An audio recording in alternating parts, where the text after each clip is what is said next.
May 24, 2021. Acts 2:22-47. God's Word of Spiritual Renewal. Introduction. Acts 2:22-47. Peter continues his speech and proclaims that Jesus, who was a descendant of David, is the Messiah. He invites the people to be baptized, and 3,000 new believers are baptized in one day. The early church gathers each day for prayer and fellowship.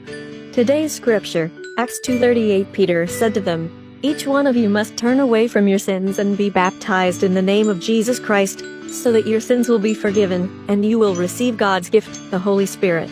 Today's reading 22. Listen to these words, fellow Israelites. Jesus of Nazareth was a man whose divine authority was clearly proven to you by all the miracles and wonders which God performed through him. You yourselves know this, for it happened here among you. 23. In accordance with his own plan, God had already decided that Jesus would be handed over to you, and you killed him by letting sinful men crucify him. 24. But God raised him from death, setting him free from its power, because it was impossible that death should hold him prisoner. 25. For David said about him, "I saw the Lord before me at all times. He is near me, and I will not be troubled." 26. And so I am filled with gladness, and my words are full of joy.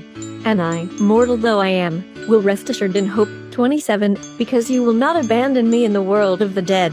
You will not allow your faithful servant to rot in the grave. 28. You have shown me the paths that lead to life, and your presence will fill me with joy. 29. My friends, I must speak to you plainly about our famous ancestor King David.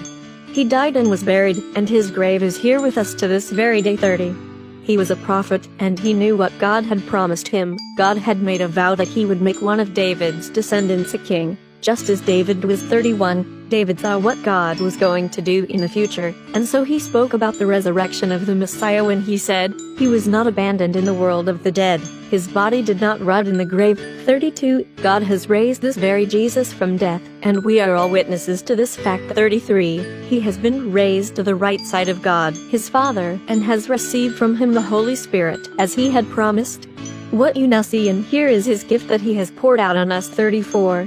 For it was not David who went up into heaven, rather he said, "The Lord said to my Lord, sit here at my right side." 35. Until I put your enemies as a footstool under your feet. 36. All the people of Israel, then, are to know for sure that this Jesus, whom you crucified, is the one that God has made Lord and Messiah. 37. When the people heard this, they were deeply troubled and said to Peter and the other apostles, "What shall we do, brothers?" 38. Peter said to them, "Each one of you must turn away from your sins and be baptized in the name of Jesus Christ, so that your sins will be forgiven, and you will receive God's gift, the Holy Spirit." 39. For God's promise was made to you and your children, and to all who are far away, all whom the Lord our God calls to himself. 40. Peter made his appeal to them, and with many other words he urged them, saying, "Save yourselves from the punishment coming on this wicked people." 41. Many of them believed his message and were baptized, then about 3,000 people were added to the group that day. 42. They spent their time in learning from the apostles, taking part in the fellowship and sharing in the fellowship meals and the prayers.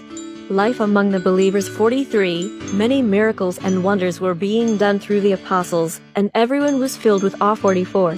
All the believers continued together in close fellowship and shared their belongings with one another. 45. They would sell their property and possessions, and distribute the money among all, according to what each one needed. 46. Day after day they met as a group in the temple, and they had their meals together in their homes, eating with glad and humble hearts. 47. Praising God, and enjoying the goodwill of all the people.